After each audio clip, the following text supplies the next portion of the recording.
जब हम आंखें बंद करके हिंदू पौराणिक कथाओं के महान ऋषियों के बारे में सोचते हैं तो कौन से नाम मन में आते हैं? व्यास, जिन्होंने महाभारत की रचना की। वाल्मीकि, रामायण के कवि।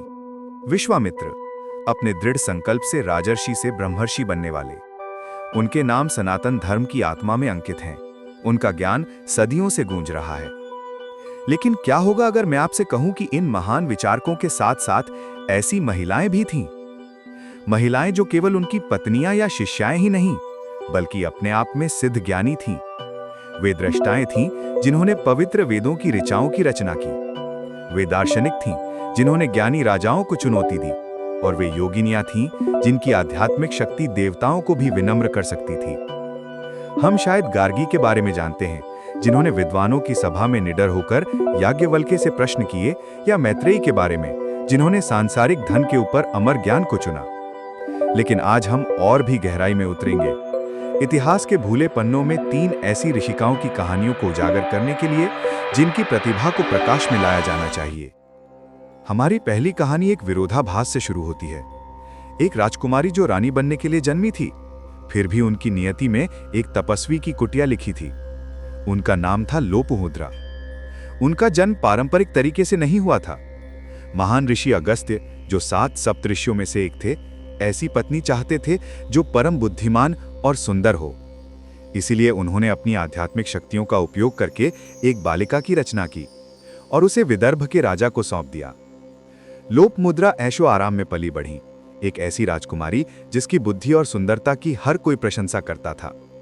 लेकिन वो दिन भी आया जब सदियों की तपस्या से वृद्ध हो चुके ऋषि अगस्त्य अपनी पत्नी को लेने के लिए महल पहुंचे। कर्तव्यपरायण लोपमुद्रा ने अपनी नियति स्वीकार की। उन्होंने अपने रेशमी वस्त्र और गहने त्याग दिए और महल के बदले एक आश्रम को, सुख सुविधाओं के बदले अपने पति के साथ कठोर तपस्या के जीवन को चुना। वर्षों तक उन्होंने अटूट भक्ति के साथ उनकी सेवा की और हर कदम पर उनके आध्यात्मिक अनुशासन का साथ दिया। लेकिन लोपमुद्रा कोई चुपचाप अनुसरण करने वाली नहीं थीं।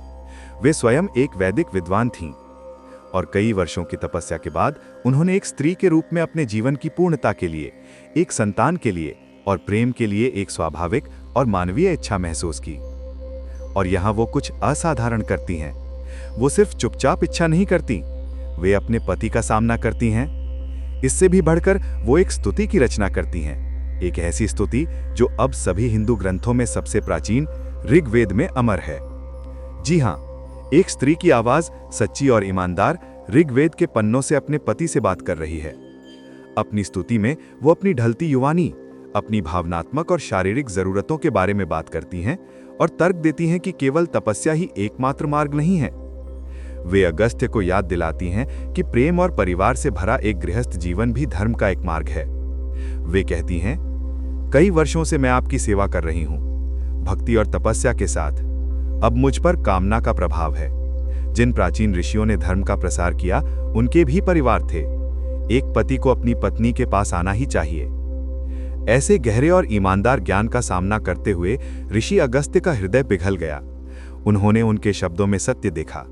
वे सहमत हुए और साथ में उन्होंने आध्यात्मिक और सांसारिक जीवन के बीच एक आदर्श संतुलन पाया, एक ऐसा सामंजस्य जिससे एक तेजस्वी पुत्र का जन्म हुआ।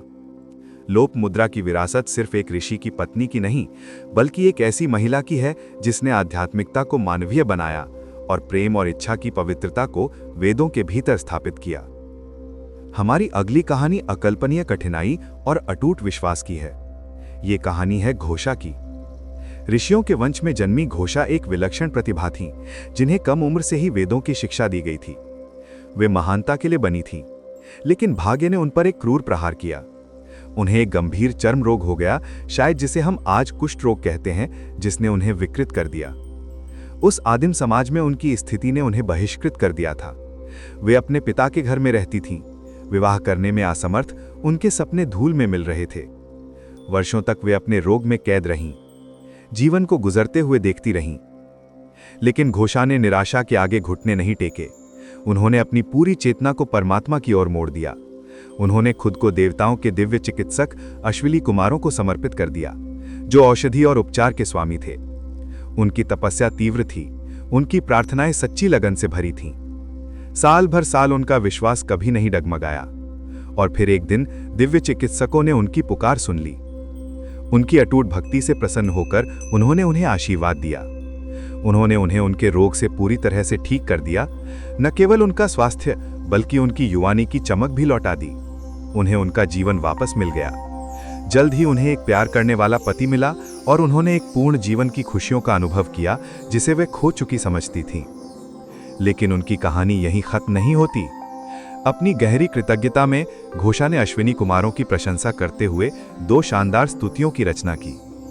ऋग्वेद के 10वें मंडल में पाई जाने वाली ये ऋचाएं उनकी काव्य प्रतिभा और उनकी अटूट स्पिरिट का प्रमाण हैं। घोषा हमें सिखाती हैं कि सबसे गहरा ज्ञान अक्सर सबसे गहरे दुख से आता है और सच्ची भक्ति में भाग्य को फिर से लिखने की शक्ति होती है। हमारी आखिरी दृष्टा शायद उन सब में सबसे बौद्धिक रूप से क्रांतिकारी हैं। उनका नाम है सुलभा और उनकी कहानी महाभारत के पन्नों में पाया जाने वाला दर्शन शास्त्र का एक उत्कृष्ट उदाहरण है। सुलभा एक भ्रमणशील योगिनी थी, एक ऐसी महिला जिसने परम सत्य की खोज में विश्व का त्याग कर दिया था। अपनी यात्राओं में उन्होंने विदेह के महान राजा जनक के बारे में सुना। जनक विदेह मुक्त होने के लिए प्रसिद्ध थे, यानी जो सांसारिक मामलों में घिरे एक राजा का जीवन जीते हुए भी मुक्त और प्रबुद्ध थे। जिज्ञासु होकर उन्होंने उनकी प्रसिद्धि को परखने का फैसला किया। वे जानना चाहती थी कि उनका ज्ञान वास्तव में सच्चा था। अपनी योग शक्तियों का उपयोग करके वे उनके दरबार में प्रकट हुईं। वे सिर्फ चलकर नहीं आईं, उन्होंने उनकी चेतना में प्रवेश किया। आत्मा से आत्मा तक संवाद करने के लिए एक सूक्ष्म मानसिक संबंध स्थापित किया। राजा जनक ने उनकी उपस्थिति को महसूस करते हुए चौंक गए। उन्होंने उसे चुनौती दी। उन्होंने उसके इरादों पर एक अकेली महिला तपस्वी के रूप में उसके मार्ग पर सवाल किए, ये सुझाव देते हुए कि ऐसा जीवन अप्राकृतिक और सामाजिक व्यवस्था का उल्लंघन है। उन्होंने पूछा, तुम कौन हो, किसकी हो, कहां से आ रही हो? सब कुछ त्याग देने वाली एक स्त्री धर्म के लिए खतरा है। वे सामाजिक नियमों, लिंग और उसकी शारीरिक पहचान के दृष्टिकोण से उसे परख रहे थे। सुलभा का उत्तर अद्वैतवादी विचार का एक भूकंप था। उन्होंने अपनी सामाजिक स्थिति का बचाव नहीं किया, वे उससे पूरी तरह से परे चली गईं। उन्होंने समझाया कि उनके प्रश्न अप्रासंगिक थे। आप एक आत्मा से उसके लिंग, उसकी जाति या उसके वैवाहिक स्थिति के बारे में नहीं पूछ सकते। उन्होंने तर्क दिया कि उनका शरीर और उसका शरीर बस अलग अलग पात्र थे जो एक ही पंच तत्वों से बने हुए थे, लेकिन भीतर की आत्मा एक ही है। ये पूरी तरह से चेतना है, बिना लिंग, बिना रूप, बिना लगाव के। उन्होंने उससे पूछा, अगर वे वास्तव में मुक्त थे तो वे अब भी उसे एक महिला और खुद को एक पुरुष के रूप में क्यों देखते थे? अगर वे अब भी इस द्वैत को देखते थे तो क्या वे वास्तव में प्रबुद्ध थे? राजा जनक पूरी तरह से निरुत्तर रह गए। कोई जवाब नहीं था। सुलभा ने एक राजा और एक पुरुष के रूप में अपनी पहचान के प्रति उनके अंतिम सूक्ष्म लगाव को उजागर कर दिया था। शुद्ध अकाट्य तर्क के साथ इस भ्रमणशील योगिनी ने उस युग के सबसे प्रसिद्ध दार्शनिक राजा की तुलना में आत्मज्ञान की एक उच्चतर स्थिति का प्रदर्शन किया था। सुलभा की कहानी एक पावरफुल रिमाइंडर है कि सर्वोच्च सत्य कोई लिंग नहीं जानता और सबसे तेज बुद्धि सबसे विनम्र आकारों में पाई जा सकती है। लोपमुद्रा, घोषा और सुलभा, संतुलन की ऋषि, विश्वास की दृष्टा और एकता की दार्शनिक। उनकी कहानियां जो सदियों से छिपी हुई थीं, हमें दिखाती हैं कि हिंदू विचार की नदी को हमेशा अनगिनत धाराओं ने पोषित किया है, जिनमें से कई महिलाएं थीं। वे नियम का अपवाद नहीं थी, वे एक ऐसी परंपरा का हिस्सा थीं जो ज्ञान को पहचानती थी, चाहे उसका पात्र कोई भी हो। वे ज्ञान की विस्मृत देवियां थीं। इन पावरफुल महिलाओं में से कौन आपको सबसे अधिक प्रेरित करती हैं? क्या हिंदू पौराणिक कथाओं की कोई और गुमनाम पात्राएं हैं जिनके बारे में आप जानना चाहेंगे? हमें नीचे कमेंट्स में बताएं। अगर आपको इस यात्रा में कुछ मूल्यवान मिला तो कृपया इन ऋषिकाओं का सम्मान करें और इनकी कहानियों को साझा करें। और पौराणिक कथाओं के हृदय से और कहानियों के लिए लाइक, सब्सक्राइब और नोटिफिकेशन बेल दबाना न भूलें। देखने के लिए धन्यवाद।